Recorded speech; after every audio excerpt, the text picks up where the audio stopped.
ప్రకాశం జిల్లాకు చెందిన senior most leader 5 సార్లు ఎమ్మెల్యేగా 2 సార్లు మంత్రిగా గెలిచిన వారు బాలినేని శ్రీనివాసరెడ్డి.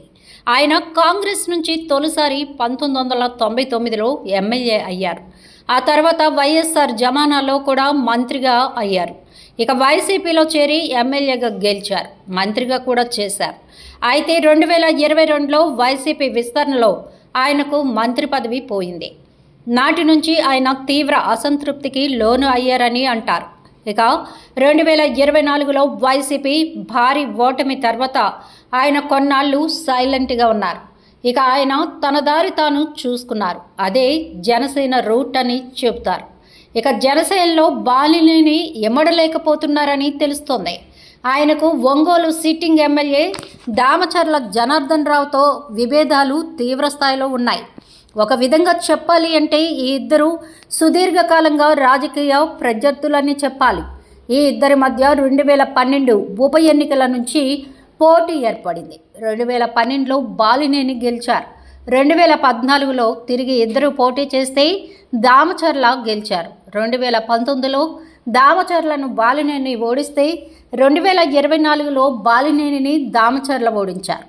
ఇలా రాజకీయంగా తీవ్రస్థాయిలో వైరం కొనసాగుతున్న ఈ ఇద్దరు కూటమిలో మిత్రులుగా ఇమడలేకపోతున్నారు. ఒక వరలో 2 కత్తులు సరిపడవన్న తీరును అక్కడ వ్యవహారంగా ఉంది.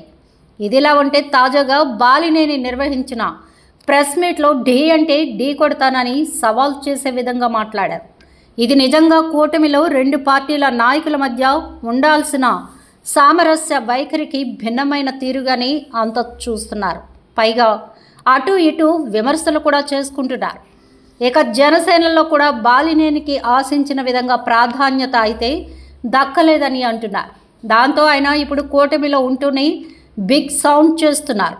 ఇక బాలినేని విషయం తీసుకుంటే ఆయన కూటమిలో ఉంటూ అక్కడ బిగ్ సౌండ్ చేస్తే ఆల్టర్నేషన్ పాలిటిక్స్ ఏమిటి, ఎలా ఉంటుంది అనేది కూడా చర్చగా మారింది.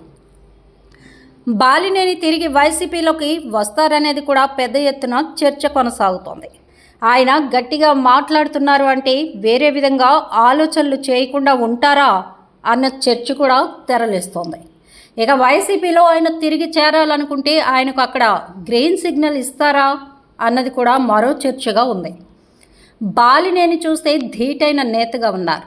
ఆయన మొదటి నుంచి యాంటీ టీడీపీ పొలిటికల్ క్యాంప్లోనే ఉన్నారు. దాంతో ఆయనకు వైసీపీయే సరైన ప్లాట్ఫామ్ అన్నమాట అయితే వినిపిస్తోంది.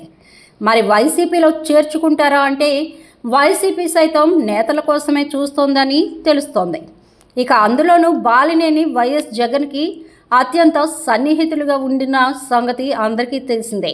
పైగా బంధుత్వం కూడా ఉంది.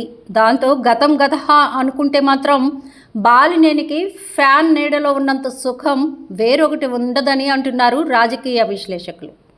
మొత్తం మీద ఈ రోజు కాకపోయినా రేపటికైనా బాలినేని వైసీపీ వైపే వస్తారన్న ప్రచారం అయితే జోరుగా సాగుతోంది.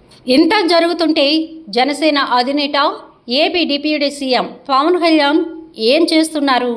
ఆయన నిర్ణయం ఏంటి? బాలినేనిని అడ్డుకుంటారా లేక వదిలేస్తారా తెలియాలంటే మరికొన్ని రోజులు వేచి చూడాల్సిందే. ఏది జరిగినా మొత్తానికి బాలినేనికి మాత్రం రాజకీయాల్లో ఇబ్బందులైతే తప్పడం లేదు.